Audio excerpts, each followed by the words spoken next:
Welcome back to this part 5 of how to use DSM-5 video series. Have you read the case study? I bet you did. By the way, I'm still going to read you this case study, or in case you have already read it, you might just want to fast forward this part. This case is about Iris. "I'm a writer," said Iris. It was her first visit to the interviewer's office, and she wanted to smoke. She fiddled with a cigarette but didn't seem to know what to do with it. "It's what I do for a living. I should be home doing it now. It's my life. Perhaps I'm the best writer alive. But my friend Azwa said I should come in. So I've taken time away from working on my play and my comic novel, and here I am." She finally put the cigarette back into the pack. "Why did Azwa think you should come?" "She thinks I'm high. Of course I'm high.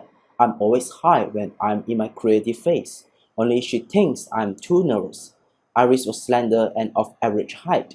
She wore a bright pink spring outfit. She looked longingly at her pack of cigarettes. "Oh, I need one of those." Her speech could always be interrupted, but it was sorted with bon mots, neat turns of phrase, and original similes. But Iris was also able to give a coherent history. At the age of 45, she was married to an engineer and had a daughter who was nearly 18 years old now. And she really was a writer who over the last several years had sold articles about a variety of subjects. For 3 or 4 months, Iris had been in one of her high phases, cranking out an enormous volume of essays on wide-ranging topics. Her wired feeling was uncomfortable in a way, but it hadn't troubled her because she felt so productive. Whenever she was creating, she didn't need too much sleep. A 2-hour nap would leave her rested and ready for another 10 hours at her computer. At those times, her husband would fix his own meal and kids her about having a one-track mind. Iris never ate much during her high phases, so she lost weight. But she didn't get herself into trouble. No sexual indiscretions, no excessive spendings, and Iris actually said that "I'm always too busy to shop." And she volunteered that he had never seen visions, heard voices, or had funny ideas about people following me around. She had never spent time in the funny farm. As Iris paused to gather her thoughts, her finger clenched the cigarette package. She shook her head almost imperceptibly.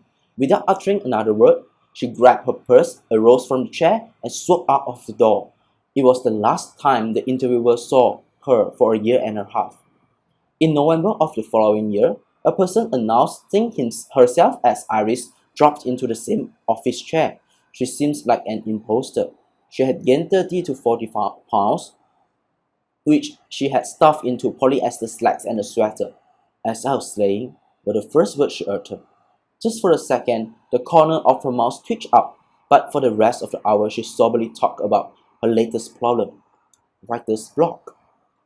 About a year ago, she had finished her play and was well into her comic novel when the muse deserted her. For months now, she had been arising around lunchtime and spending long afternoons staring at her computer. "Sometimes I don't even turn it on," she said. She couldn't focus her thinking to create anything that seemed worth clicking on save.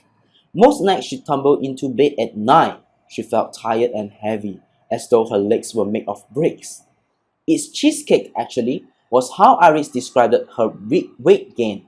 "I've it delivered for months. I haven't been interested enough to cook for myself." She hadn't been suicidal, but the only time she felt much better was when Azwa took her out to lunch. Then she ate and made conversation pretty much as she used to. "I've done that quite a lot recently, and anyone can see." Once she returned home, the depression flooded back. Finally, Iris apologized for walking out a year and a half earlier. "I didn't think I was the least bit sick," she said, "and all I wanted to go was get back to my computer and get your character on paper." And this is the case. From this case, what do you see? What can you hypothesize?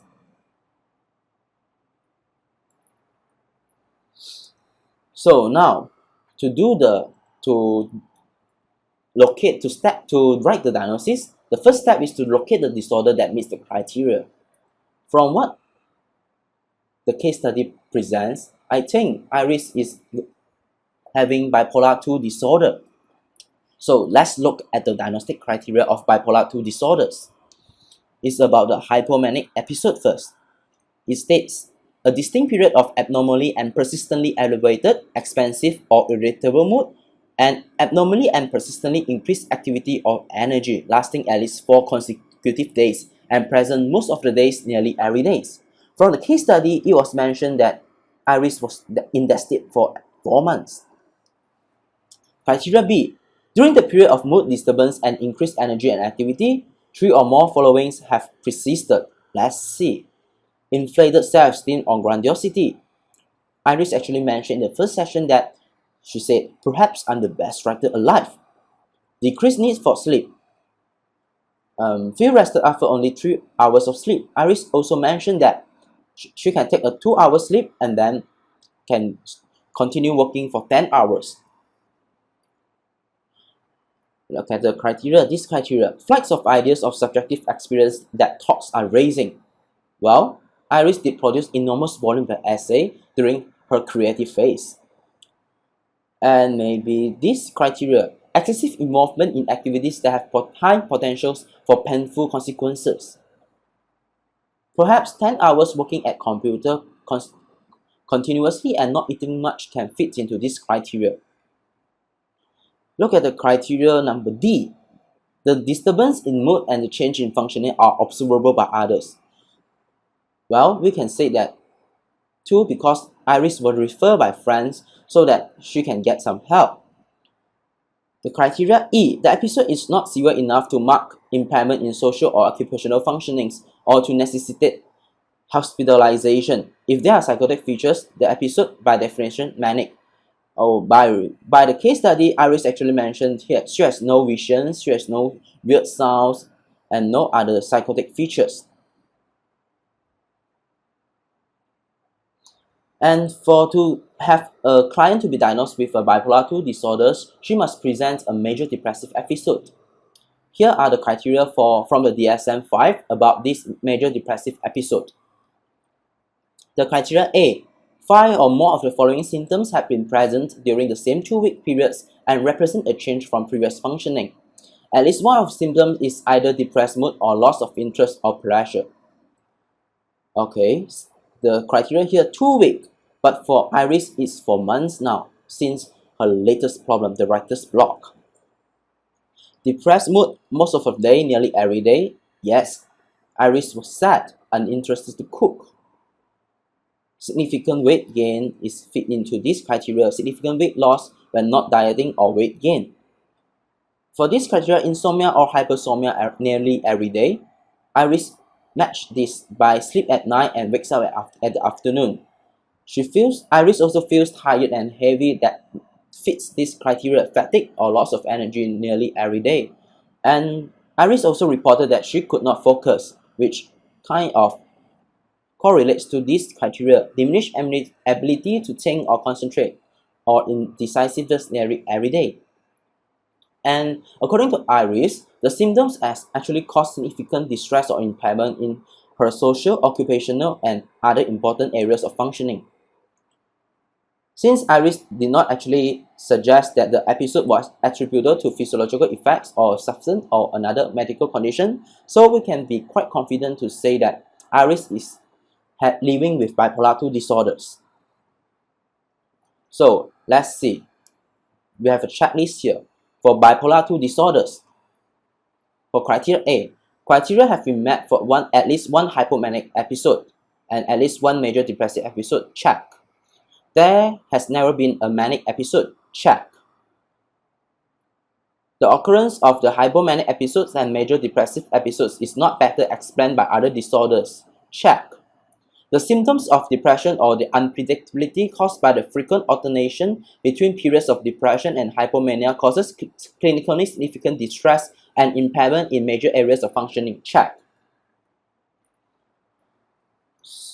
Although we are quite confident to say that Iris is living with bipolar 2 disorders, there are some possible disorders other than bipolar 2, which are bipolar 1 disorders or cyclothymic disorder, with the condition that Iris does not have other medical conditions. But since there are no psychotic features and no marked impairment in social or occupational functionings, it leaves out bipolar 1 disorder. Since Iris' mood swings weren't numerous, it leaves out cyclothymic disorders. And since there is a major depressive episode, it will be diagnosed as a bipolar 2 disorder. So, locator disorder, bipolar 2 disorder. Iris is living with bipolar 2 disorder. For the subtypes and specifier of the bipolar 2 disorder, according to the DSM-5, there is no subtype for bipolar 2 disorder.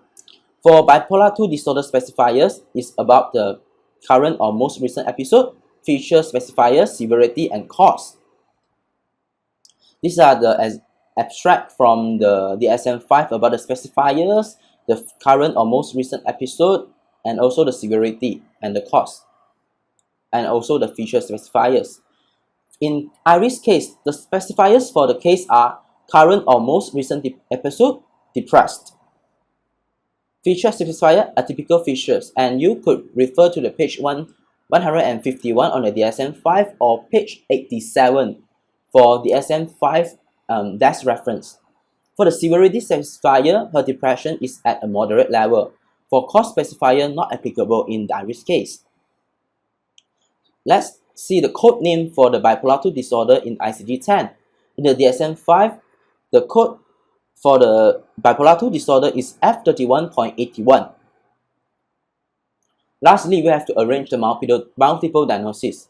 The diagnosis of Iris should look something like this. F31.81, bipolar 2 disorder, depressed, moderate, with atypical features. Other diagnoses, if applicable, should be arranged behind bipolar 2 disorders, as bipolar 2 disorder is the principal diagnosis. Okay, now let's go into the third major component of the DSM-5, the descriptive text. The descriptive text of the DSM-5, as mentioned in previous video, included the information about the diagnostic features, associated features supporting diagnosis, prevalence, development and cause, risk and prognostic factors, functional consequences, cultural-related and gender-related diagnostic issues, and differential diagnosis. For the diagnostic features, in essence, it is the elaboration of the diagnostic criteria. Let's see the example about the major depressive disorder. The criterion A1 is about the depressed mood most of the day, nearly every day, as indicated by either subjective report, for example, like feel sad, empty, hopeless, or observation made by others, like appear cheerful. And note that in children and adolescents, it can be irritable mood. In the descriptive text in the diagnostic features of the DSM-5, it mentions something like that. Some cases, sadness may be denied at first. Some appear cheerful during the interview facial expressions. Some might report increased irritability, especially for children. And this descriptive text is actually matched with the criterion A1. For the associated features supporting diagnosis, let's have an example about agoraphobia. If someone is living with agoraphobia, the supporting features are something like homebound and also depressive symptoms with alcohol abuse or dependence. For the prevalence, in DSM-5, bipolar 1 disorder is described to have a prevalence rate of 0% to 0.6% in 11 countries, and the ratio between female and male is 1 to 1.1, according to the DSM-5. DSM-5 also describes the development and the cause of mental disorders. For example, for major and mild neurocognitive disorder due to the Alzheimer's disease, DSM-5 describes the disease as progressing gradually, and it expects a 10 years duration of survival upon the diagnosis, and also describes the bedbound stage at the last stage or the late stage of the major or mild neurocognitive disorders due to Alzheimer's disease. DSM-5 also describes the risk of prognostic features of each mental disorders. For example, let's take a closer look at the bulimia nervosa. DSM-5 suggests that temperament, environmental effects, genetic and physiological effects, and cause modifiers, and also the psychiatric comorbidity can influence the prognosis of the bulimia nervosa on a particular client. DSM-5 also describes the functional consequences, like what will happen in the major aspect of life if someone is diagnosed with a certain mental disorders. For example, if someone is diagnosed to be living with social anxiety disorders, these are the possible functional consequences: school dropout, unemployment, decreased quality of life, being single or divorced, and also the reduced volunteering activities, especially among the older adults. DSM-5 also suggested some cultural-related or gender-related diagnostic issues. For the obsessive-compulsive disorder, DSM-5 actually suggested globally almost about similar symptoms structure occurs, but culturally the content of obsession and compulsions may differ. For the male, it's mainly concerned about forbidden thoughts and symmetry, and for the female, it mainly concerns about the cleaning issues with the OCD. And for the differential diagnosis, is the process of distinguishing between two or more disorders with similar or overlapping signs and symptoms. Let's have an example in the DSM-5 about persistent depressive disorder. And DSM-5 suggests how persistent depressive disorder is different from major depressive disorder, different from psychotic disorders, personality disorders, and also substance or medication-induced depressive or bipolar disorders. In DSM-5, it also suggested some conditions for clinical attention, and these clinical issues for clinical attention include relational problems, abuse and neglect, educational and occupational problems, and other circumstances of personal history. Based on our case study, if Iris, in subsequent session with the clinician, discussed her past experience of being physically abused during childhood, it should be mentioned in the diagnosis with the ICD-Z code. Bear in mind that these other conditions for clinical attention is actually the axis 4 from the DSM-4 TR, and in DSM-5 is replaced by the Z code from the ICD-10.